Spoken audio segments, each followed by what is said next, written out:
ಇವ್ರು ಯಾರು ಅವರು? ಸಂತೋಷ್ ಲಾಡ್, ಛತ್ರಪತಿ ಶಿವಾಜಿ ಮಹಾರಾಜರು ಹುಟ್ಟಿದಂಥ ಮರಾಠ ಸಮಾಜ. ಜಲ್ದಿ ಇವು ಜಾತ್ಯತೀತ ಏನು ಹಣೆಪಟ್ಟು ಕಟ್ಕೊಂಡು ಇವತ್ತು ಏನು ಮಾಡ್ತಾ ಇದ್ದಾರೆ. ನಮ್ಮ ದೇಶದ ದುರಂತ, ಇಂಥವ್ರ ನಾಯಕತ್ವ ಈ ದೇಶದಲ್ಲಿ ನಾಶ ಆಗುತ್ತೆ. ಇಲ್ಲಾಂದರೆ ಹಿಂದೂಗಳಿಗೆ ಭವಿಷ್ಯನೇ ಇಲ್ಲ. ಯಾವ ಹಿಂದೂ ಪರವಾಗಿ ಗಟ್ಟಿಯಾಗಿ ನಾಯಕ ಆಗ್ತಾನೆ ಅವನಿಗೆ ಹಣ ಮಾಡಬೇಕು ಆಸೆ ಬಿದ್ದರೆ, ಶಿವಮೊಗ್ಗ ಏರ್ಪೋರ್ಟ್ ಯಾರಿಗೆ ಕಾಂಟ್ರಾಕ್ಟ್ ಕೊಟ್ರಿ? ಭಾಳ ದೊಡ್ಡ ದೊಡ್ಡ ಭಾಷಣ ಮಾಡ್ತಾರೆ ಮಕ್ಕಳು. ಒಬ್ಬ ಮುಸ್ಲಿಮ್ ಕೊಟ್ಟರು, ಎಷ್ಟು ಅಬೌವ್ 100 ಕೋಟಿ ರೂಪಾಯಿ, 140 ಕೋಟಿ ರೂಪಾಯಿ ಕೊಟ್ಟರು. ಆ 40 ಕೋಟಿ ಯಾರು ತಿಂದರು? ಇವರೇ ಅಯೋಗ್ಯನ ಮತ್ತೆ ಹೇಳ್ತಾರೆ ನಾವು ಮುಸ್ಲಿಮರ ವಿರೋಧಿ. ದಾಳಿ ಪ್ರಕರಣ ಸಂಬಂಧಪಟ್ಟಾಗೆ 371 ರದ್ದು ಮಾಡಿರೋದೇ ಇದಕ್ಕೆ ಕಾರಣ ಅಂತ ಹೇಳಿ ಮತ್ತೇನೋ ಏನು ಪಾಕಿಸ್ತಾನ ಮಾಡಬೇಕಾಗಿತ್ತ? ಒಂದು ದೇಶನಾಗ 2 ಜೆಂಡಾ,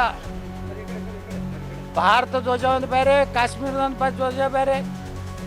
ನಮ್ಮ ದೇಶನಾಗ ಆಗುವಂಥ ಕಾನೂನು ಅಲ್ಲಿ ಯಾವ ಜಾರಿ ಆಗ್ತಿದ್ದಿಲ್ಲ. ಅವರು ನಮ್ಮ ಪೊಲೀಸರನ್ನ, ನಮ್ಮ ಮಿಲಿಟ್ರಿ ಅವ್ರನ್ನ ರುಂಡಾಕ ತರಿಸ್ತಿದ್ರು. ನಮ್ಮ್ಯಾಗ ಇಷ್ಟೆಲ್ಲ ಆದ್ರೂ ಸಹಿತ ಯಾರೂ ನಿರ್ಣಯ ಮಾಡಿಲ್ಲ. ಅದು ಐತಿಹಾಸಿಕ ನಿರ್ಣಯ ಮೋದಿಯವ್ರು ಮಾಡಿದ್ರು. 370 ಆರ್ಟಿಕಲ್ ತೆಗೆದ ಮ್ಯಾಗೂ ಇಲ್ಲಿ ತನಕ ಶಾಂತಿ ಇತ್ತಲ್ಲ.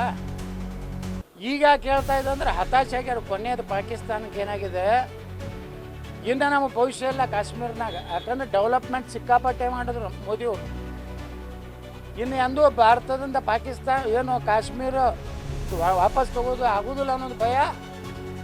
ಇನ್ನು ಕೆಲವೇ ದಿವಸಗಳಲ್ಲಿ ಬಲೂಚಿಸ್ತಾನ ಸಹಿತ ಭಾರತದ ಭಾಗ ಆಗ್ತದೆ, ಪಾಕಿಸ್ತಾನ 4 ಭಾಗ ಆಗ್ತದೆ ಅನ್ನೋಂಥ ಭಯ ಇವತ್ತು ಪಾಕಿಸ್ತಾನ ಬಂದಿದ್ದರಿಂದ ಇವತ್ತೇನಾರು ನಮ್ಮ ಸೈನಿಕರು ಗೌರವಯುತವಾಗಿ ಸ್ವಾಭಿಮಾನದಿಂದ ಕಾಶ್ಮೀರದಲ್ಲಿ ಸೇವೆ ಮಾಡ್ತಿರೋದು ನರೇಂದ್ರ ಮೋದಿ ಕಾರಣ. ಸರ್, ಈಗ ಪುಲ್ವಾಮಾ ದಾಳಿ ಬಳಿಕ ಮತ್ತೊಂದು ದಾಳಿ ಆಗಿರ್ತಕ್ಕಂಥದ್ದು ಎಲ್ಲೋ ಒಂದು ಕಡೆ ಕೇಂದ್ರ ಸರ್ಕಾರದ ಭದ್ರತಾ ವೈಫಲ್ಯ ಸರ್. ನೋಡ್ರಿ, ಎಲ್ಲಾನು ಕಣ್ಣಿಟ್ಟು ಇಷ್ಟು 10 ವರ್ಷ ಏನೂ ಆಗಿಲ್ಲ. ಒಂದು ಘಟನೆದಿಂದ ನೀವು ಇಡೀ ಪೂರ್ತಿ ಭದ್ರತಾ ವೈಫಲ್ಯ ಅಲ್ಲಕ್ಕಾಗೋದಿಲ್ಲ. ಸಾಕಷ್ಟು ಅಲ್ಲಿ ನಮ್ಮ ಮಿಲಿಟ್ರಿ ಆಗಲಿ ಪೊಲೀಸರಾಗಲಿ ಪ್ರಯತ್ನ ಮಾಡ್ತಿರ್ತಾರೆ. ಆದರೆ ಅಲ್ಲಿಯೂ ಕೆಲವೊಂದು ಮಂದಿ ಅವರು ಇರ್ತಾರಲ್ಲ, ಪೊಲೀಸ್ ಡ್ರೆಸ್ನಲ್ಲೇ ಬಂದುಬಿಟ್ಟಾರೆ ಭಯೋತ್ಪಾದಕರು. ಗುರ್ತು ಹೆಂಗೆ ಆಗ್ಬೇಕು ರೀ? ಸಾಮಾನ್ಯ ಜನರಿಗೆ ಹೆಂಗೆ ಗುರ್ತಾಗಬೇಕು? ಪೊಲೀಸ್ ಡ್ರೆಸ್ನಲ್ಲಿ ಬಂದು ಗುಂಡು ಹಾಕಿದಾಗ ಮತ್ತು ಭದ್ರತಾ ವೈಫಲ್ಯ ಅನ್ನೋಕ್ಕಿಂತ ಇಡೀ ವ್ಯವಸ್ಥೆ ಇವತ್ತು ನಾವು ಚುನಾವಣೆ ಇನ್ನೂ ಮಾಡಬಾರ್ದಾಗಿತ್ತು. ನಮ್ಮ ಸರ್ಕಾರದ ನಮ್ಮ ನರೇಂದ್ರ ಮೋದಿಯವ್ರ ನಿಲುವಿತ್ತು. ಅದು ಸುಪ್ರೀಂ ಕೋರ್ಟ್ ದಿನ ಎದ್ದು ಕೂಡ ಚುನಾವಣೆ ಮಾಡಿ ಪ್ರಜಾತಂತ್ರ ಉಳಿಸಿ ಏನಾಯ್ತು ಅದನ್ನು ಕೇಂದ್ರಾಡಳಿತ ಪ್ರದೇಶ ಮಾಡೋದು ಸಂಪೂರ್ಣ ಕಾಶ್ಮೀರ. ಯಾವ ಮುಖ್ಯಮಂತ್ರಿ ಬೇಡ, ಯಾವ ನನ್ನ ಮಗ ಬೇಡ. ಅಲ್ಲಿ ಈಗ ಹೆಂಗೆ ದಯು ದಮ್ಮನ್ನು ನಮ್ಮ ಏನು ವೀರ್ ಸಾವರ್ಕರ್ ಅವ್ರದ್ದು ಕಾರಾಗೃಹ ಆಗಿತ್ತಲ್ಲ, ಅದು ಯಾವುದದು ಅಂಡಮಾನ್ ಏನು ಕೇಂದ್ರಾಡಳಿತ ಪ್ರದೇಶ ಅದಾವು. ಇವತ್ತೇನು ತ್ರಿವೇಂದ್ರಮ್ ಇದೆ, ಅದೇ ಮಾದರಿಯಲ್ಲಿ ಏನು ಇದು ಯಾವುದದು ತಿರುಚಿ ಯಾವುದ್ರದು, ಅದಕ್ಕೆ ಹಂಗೆ ಇಲ್ಲಿ ಎಲ್ಲ ಕಂಟ್ರೋಲ್ ಯಾರ್ಯಾರ ಕೈಗಿರ್ಬೇಕಂದ್ರೆ ನೇರವಾಗಿ ಕೇಂದ್ರ ಸರ್ಕಾರದಿಂದ ಪೊಲೀಸರು ಇರಬೇಕು, ನೇರವಾಗಿ ಕೇಂದ್ರ ಸರ್ಕಾರದ ಮಿಲಿಟ್ರಿ ಇರಬೇಕು. ಅಂದಾಗ ಈ ಅಂಥ ಇವ್ರನ್ನೆಲ್ಲ ನಾಶ ಮಾಡುತ್ತಾನೆ ಕೇಂದ್ರ ಆಡಳಿತ ಅವಶ್ಯ.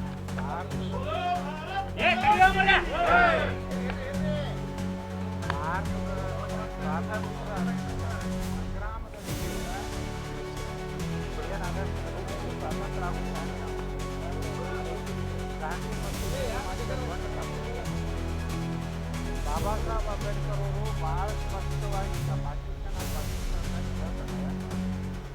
ಭಾರತ ವಿಭಜನೆ ಆಗಬೇಕಾದ್ರೆ ಭಾರತದಲ್ಲಿರುವ ಕೊನೆಯ ಮುಸ್ಲಿಂ ಪಾಕಿಸ್ತಾನದಲ್ಲಿರುವ ಕೊನೆಯ ಹಿಂದೂ ಭಾರತ. ಅವಾಗ ಭಾರತದ ವಿಭಜನೆ ಆಗ್ತಿದ್ರೆ ಬಾಬಾ ಸಾಹೇಬ್ ಅಂಬೇಡ್ಕರ್ ಇವತ್ತೇನು ಘಟನೆಗಳು ನಿರಂತರವಾಗಿ ಕೋಟ್ಯಾಂತರ ಜನ ಅದೇ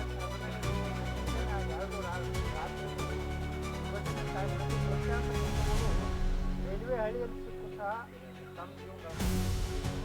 ಇವತ್ತು ಕಾಶ್ಮೀರ, ಪಶ್ಚಿಮ ಬಂಗಾಳ, ಕೇರಳ ಮತ್ತು ಕರ್ನಾಟಕದಲ್ಲಿ ಇವತ್ತು ನಾವು ಹೋರಾಟ ಮಾಡ್ತಾ ಇರೋದು ದೌರ್ಜನ್ಯ. ಅದು ನಮ್ಮ ಹಿಂದೂ ಹೆಣ್ಮಕ್ಳನ್ನು, ದಲಿತ ಹೆಣ್ಮಕ್ಳನ್ನು ಅತ್ಯಾಚಾರ ಮಾಡಿ ಮಳೆಯಲ್ಲಿ ಎಲ್ಲ ನೋಡಿದ್ರೆ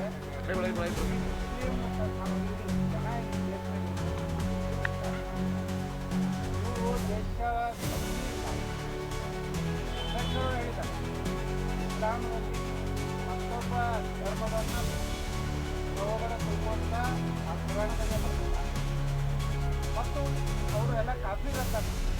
ಹಿಂಗಿದ್ದಾಗ ಈ ಹೋರಾಟ ಇವತ್ತು ಏನಾರೆ ಈ 10 ವರ್ಷ ಇವತ್ತು ನರೇಂದ್ರ ಮೋದಿಯವರು ಪ್ರಧಾನಮಂತ್ರಿ ಆಗ್ಯಾರ ಅಂತೇಳಿ ಇನ್ನೂ ಸುರಕ್ಷಿತವಾಗಿ ನಾವು ಹಿಂದೂಗಳಿದ್ದೀವಿ.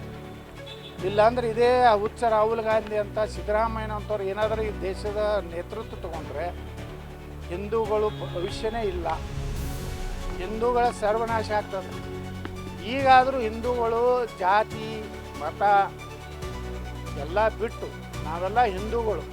ಕೆಲವೊಂದು ಸ್ವಾಮಿಗಳು ಅದಾರ, ಒಂದು 2-3 ಮಂದಿ ಪ್ರೊಫೆಸರ್ ಸ್ವಾಮಿಗಳು ಏನು ಹೇಳ್ತಾರೆ, ಇಸ್ಲಾಂ ಶಾಂತಿ ಧರ್ಮ, ಇಸ್ಲಾಂ ಮತ್ತು ಲಿಂಗಾಯತು ಸಮಾನವಾದಂಥ ವಿಚಾರವೇ. ಇವತ್ತು ಬೊಗಳಬೇಕಲ್ಲ ಅವರು. ಶಾಂತಿ ಧರ್ಮ ಇವತ್ತು ಏನು ಮಾಡ್ಲಾಕತ್ತಾರೆ, ಹಿಂದೂಗಳು ಯಾರು ಅದಾರ ಅನ್ನೋಂಥ ನೋಡಿ ಟಾರ್ಗೆಟ್ ಇಟ್ಟು ಹೊಡಿಲಾಕತ್ತಾರೆ. ಅಷ್ಟೇ ಅಲ್ಲ, ಅವ್ರ ಅಂಡರ್ವೇರ್ ಬಿಚ್ಚಿ ನೋಡಿ ಯಾವೊಂದು ಸುಂತಿಯಾಗೆಲ್ಲ ಅವನು ಹೊಡಿತಾ ಇದ್ದಾರೆ. ಎಲ್ಲಿ ಹೋಯ್ತಪ್ಪ ನಿಮ್ಮ ಇಸ್ಲಾಂ ಲಿಂಗಾಯತ ಸಮಾನತೆ? ಇಂಥ ಅಯೋಗ್ಯರಿಗೆ ಕೆಲವೊಂದು ಪೇಮೆಂಟ್ ಗಿರಾಕಿಗಳು, ಕೆಲವೊಂದು ಬುದ್ಧಿಜೀವಿಗಳು ಮತ್ತು ಸಿದ್ದರಾಮಯ್ಯ, ಮಮತಾ ಬ್ಯಾನರ್ಜಿ, ಲಾಲು ಪ್ರಸಾದ್, ಮುಲಾಯಂ ಸಿಂಗ್ ಯಾದವ್, ಅಖಿಲೇಶ್ ಯಾದವ್ ಇಂಥ ಜಾತ್ಯತೀತ ನಾಯಕರು ಇವತ್ತು ನೋಡ್ಲಾಕತ್ತೀರಿ. ರಾಹುಲ್ ಗಾಂಧಿ ಮೂರ್ಖ ಅಮೇರಿಕಾದ ಹೋಗಿ ಭಾರತವನ್ನೇ ಟೀಕೆ ಮಾಡ್ತಾರೆ. ಇದೆಲ್ಲ ನೋಡಿದಾಗ ಭಾರತ ಬಹಳಷ್ಟು ಇವತ್ತು ಕಠಿಣ ಸಮಸ್ಯೆಗಳನ್ನು ಎದುರಿಸ್ತಾ ಇದೆ. ಹಿಂಗೆ ಮುಸ್ಲಿಮರಿಗೆ ಸಪೋರ್ಟ್ ಮಾಡ್ತಾರೆ, ಹಿಂದೂಗಳು ರಾಷ್ಟ್ರವನ್ನು ಬಿಡುವಂಥ ಪರಿಸ್ಥಿತಿ ಆಗುತ್ತೆ. ಎಲ್ಲಿ ಹೋಗ್ತಾರೆ ಹಿಂದೂಗಳು ಹೇಳ್ರಿ? ಹಿಂದೂಗಳಿಗೆ ಹೋಗ್ಲಿಕ್ಕೆ ಜಾಗ ಎಲ್ಲ ಐತಿ. ಅಫ್ಘಾನಿಸ್ತಾನದಾಗಿದ್ದರು ಹಿಂದೂಗಳು. ಮಹಾಭಾರತದಾಗ ಅಫ್ಘಾನಿಸ್ತಾನ ಗಾಂಧಾರಿ ತವರು ಮನೆ ಎತ್ತಿದ್ರು, ಅಲ್ಲಿ ಹೋಯ್ತು. ಪಾಕಿಸ್ತಾನ ಹೋಯ್ತು. ಬಾಂಗ್ಲಾದೇಶದಾಗ ಇವತ್ತು ಏನಾಗ್ಲಾಕತ್ತೈತಿ ನೀವು ನೋಡ್ಲಾಕತ್ತೀರಿ. ಇವತ್ತು ಪಶ್ಚಿಮ ಬಂಗಾಳದಾಗ ಏನಾಗ್ಲಾಕತ್ತೈತಿ ನೋಡ್ಲಾಕತ್ತೀರಿ. ಕೇರಳದಾಗ ಏನು ಆಗ್ಲಾಕತ್ತ ಅಂದ್ರೆ ಹಿಂದೂಗಳು ಎಷ್ಟು ದಿವಸ ಅಂತೇಳಿ ನಾವು ಸಹನ ಮಾಡಿ ನಾವು ಇನ್ಮೇಲೆ ಪ್ರತಿ ಕಾರ್ಯಕ್ರಮ ಪ್ರಾರಂಭ ಆಗಬೇಕು. ಯೋಗಿ ಆದಿತ್ಯನಾಥನಂತವರು ಇವತ್ತು ರಾಜ್ಯದಲ್ಲಿ ಬರಬೇಕಾಗಿದೆ. ಈ ನಪುಂಸಕ ಜಾತ್ಯತೀತರು ಏನದಾರ, ಅದು BJPಯಲ್ಲೂ ಅದಾರ, ಕಾಂಗ್ರೆಸ್ನಲ್ಲೂ ಅದಾರ, ಎಲ್ಲದರಲ್ಲಿ ಅದಾರ. ಇಂಥ ನಪುಂಸಕರು ನೀ ನೇತೃತ್ವ ಕರ್ನಾಟಕ ತಗೊಂಡ್ರೆ ಸಿದ್ದರಾಮಯ್ಯ ನೋಡ್ರಿ ಇವತ್ತು 4% ಅವ್ರಿಗೆ ರಿಸರ್ವೇಷನ್. ಅರೆ ನೀ ಹಾಲು ಮತ ಕೊಡಪ್ಪ, ನೀ ಕೋಳಿ ಸಮಾಜಕ್ಕೆ ಕೊಡು, ನೀವು ವಾಲ್ಮೀಕಿ ಕೊಡು. ಒಂದು ಧರ್ಮದ ಆಧಾರದ ಮೇಲೆ ನೀವು ಮೀಸಲಾತಿ ಕೊಡ್ಲಿಕ್ಕೆ ಬರೋದಿಲ್ಲ. 4% ಕೊಟ್ರಿ, ಕಾಂಟ್ರಾಕ್ಟರ್ ಅವ್ರಿಗೆ ಅಂದ್ರಿ, ಅವ್ರನ್ನೆಲ್ಲ ಶ್ರೀಮಂತ ಮಾಡ್ತಾಯಿದ್ರಿ. ಇನ್ನೊಂದು ಕಡೆ ನಿಮ್ಮ ಬಜೆಟ್ನಾಗ ಹೇಳ್ತೀರಿ 25,000 ಮುಸ್ಲಿಂ ಹೆಣ್ಮಕ್ಳನ್ನ ಆತ್ಮರಕ್ಷಣೆ ಟ್ರೈನಿಂಗ್ ಕೊಡ್ತೀವಿ ಅಂತ ಹೇಳಿ. ಅದು ನೀವು ಅಂಥ ಹೆಣ್ಮಕ್ಳ ಕಡೆಯಿಂದ ನಮ್ಮ ಹೆಣ್ಮಕ್ಳನ್ನ ಹೊಡೆಸ್ಬೇಕತ್ತೀರಾ, ಅವ್ರ ಮೇಲೆ ಅತ್ಯಾಚಾರ ಮಾಡಿಸ್ಬೇಕತ್ತೀರ, ಅವ್ರನ್ನ ಚಿತ್ರಹಿಂಸೆ ಕೊಡ್ಬೇಕತ್ತೀರ. ಎಲ್ಲ ನೋಡ್ರಿ ಬರೀ ಓಟಿನ ಆಸೆಗಾಗಿ. ಒಬ್ಬ ಮಹಾತ್ಮ ಹೇಳ್ದ BJP, ಒಂದು ವೇಳೆ ನಮ್ಮ ತಂದೆ ಏನಾದರೂ ಮುಖ್ಯಮಂತ್ರಿ ಇದ್ದರೆ ಅಲ್ಲೇನು ಶಿವಮೊಗ್ಗದಾಗ ಚುಂಬನ ಮಾಡೋದಲ್ಲ, ತಲೆಗೆ ಬೆಲ್ಲ ಕೊಟ್ಟಲ್ಲ, ಅವನ್ನ ಗುಂಡು ಹಾಕ್ತದ. ಅಯ್ಯೋಗೆ ನನ್ನ ಮಗನೇ, ನಿಮ್ಮ ಅಪ್ಪನೇ ಮುಖ್ಯಮಂತ್ರಿ ಇದ್ದಾಗ ಎಷ್ಟು ಚುಮ್ಮನ ಕೊಟ್ಟರೆ ಗುಂಡು ಹಾಕಿದ್ರಪ್ಪ. KGHD DGHD ಪೊಲೀಸ್ ಸ್ಟೇಷನ್ ಹೋಗ್ರಿ, ಪೊಲೀಸ್ ಸ್ಟೇಷನ್ಗೆ ಬೆಂಕಿ ಹಚ್ಚಲಕ್ಕೆ ಪ್ರಯತ್ನ ಮಾಡಿದ್ರು. ಹುಬ್ಬಳ್ಳಿ ಒಳಗೆ ಏನಾಯಿತು, ಇವತ್ತು ಹಾವೇರಿ ಒಳಗೆ ಏನಾಗ್ಲಕ್ಕತ್ತದ. ಹಿಂದೂ ಹೆಣ್ಮಕ್ಳು ಸುರಕ್ಷಿತ ಅದಾರ. ನೀ ಚುಂಬನೆ ಚುಂಬನೆ ಅವಾಗ ಯಾಕೆ ಗುಂಡು ಹಾಕಲಿಲ್ಲಪ್ಪ. ನಿನ್ನ ಶಿವಮೊಗ್ಗದಾಗನೇ ನೀನು ರಕ್ಷಣೆ ಕೊಡಲಿಲ್ಲ. ಹಿಂದೂ ಒಬ್ಬ ಕಾರ್ಯಕರ್ತ ಸತ್ತ, ಅವ್ನ ಮನೆಗೆ ಹೋಗಲಿಲ್ಲ ನೀವು. ನಾ ಮೊದಲು ಹೋದವಲ್ಲಿ ಈಶ್ವರಪ್ಪನವರು ನಾವು ಮೊದಲು ಹೋಗಿ 5 ಲಕ್ಷ ರೂಪಾಯಿ ನಾನು ಕೊಟ್ಟವಪ್ಪ ಆ ಕುಟುಂಬಕ್ಕೆ. ಪಾಪ ಒಂದು ಇದು ಅಲ್ಲಿಗೆ ಇದನ್ನ ಮ್ಯಾಗ ಜೀವನ ಮಾಡುವಂಥ ಒಂದು ಕುಟುಂಬ, ಒಂದು ಕ್ಷತ್ರಿಯ ಸಮಾಜ ಅಂದಾಗ ನಾವು ಎಲ್ಲಿಗೆ ಹೋಗಿ ನಿಂದಿರ್ತಾ ಇದ್ದೀವಿ. ಬರೇ ಮುಖ್ಯಮಂತ್ರಿ ಆಗಬೇಕು, ಲೂಟಿ ಮಾಡಬೇಕು, ವಿದೇಶನಾಗ ಆಸ್ತಿ ಮಾಡಬೇಕು. ಯಾರಿಗೆ ಆಸ್ತಿ ಮಾಡ್ಲಕತ್ತೀರಿ? ದುಬೈದಾಗ ಆಸ್ತಿ ಮಾಡ್ಲಕತ್ತೀರಿ. ದುಬೈ ಯಾವುದು ಮುಸ್ಲಿಂ ಕಂಟ್ರಿ, ಅಲ್ಲಿ ಆಸ್ತಿ ನಿಮ್ಗೆ ಹೊಳೆ ಬರ್ತದ. ಅದೇ ನೀವು ಏನು ಮಾಡಿರಲಿ ಅಕ್ರಮ ಆಸ್ತಿ ಕರ್ನಾಟಕದಾಗ ಒಂದು ಕೈಗಾರಿಕೆ ಕರೆದು ಸಾವಿರಾರು ಜನ ಉದ್ಯೋಗ ಸಿಗ್ತಿತ್ತಲ್ಲ. ಇದು ಘಟನೆಗಳನ್ನು ನೋಡಿದ್ರೆ ಹಿಂದೂಗಳು ಜಾಗೃತಿ ಆಗಬೇಕು ಅಂತ 100% ಆಗಬೇಕು. ಈ ನಾಲಾಯಕ ಜಾತ್ಯತೀತ ಹಿಂದೂಗಳತ್ತೇನು ಅದಾರಲ್ಲ ನಮ್ಮ ಹಿಂದೂ ಸಮಾಜ, ಇಂಥ ಅಯೋಗ್ಯ ನನ್ನ ಮಕ್ಕಳನ್ನ ಇನ್ನೆಂದೂ ನಂಬಾರ್ದು ಜನ. ನಾವು ಸಂತೋಷ್ ಲಾಡ್ ಭಾಳ ದೊಡ್ಡ ಭಾಷಣ ಮಾಡ್ತಿದ್ದಲ್ಲ, ಇವು ಅಲ್ಲಿ ಹೋಗ್ಯಾನ, ಎದಕ್ಕೆ ಹೋಗ್ಯಾನ, ಹೆಣ ತರಲ್ಲ. ಇವನು ಹೆಣ ತರಲಿಕ್ಕೆ ಕಳಿಸ್ಲಾಕತ್ತಾರ ಸಿದ್ದರಾಮಯ್ಯ.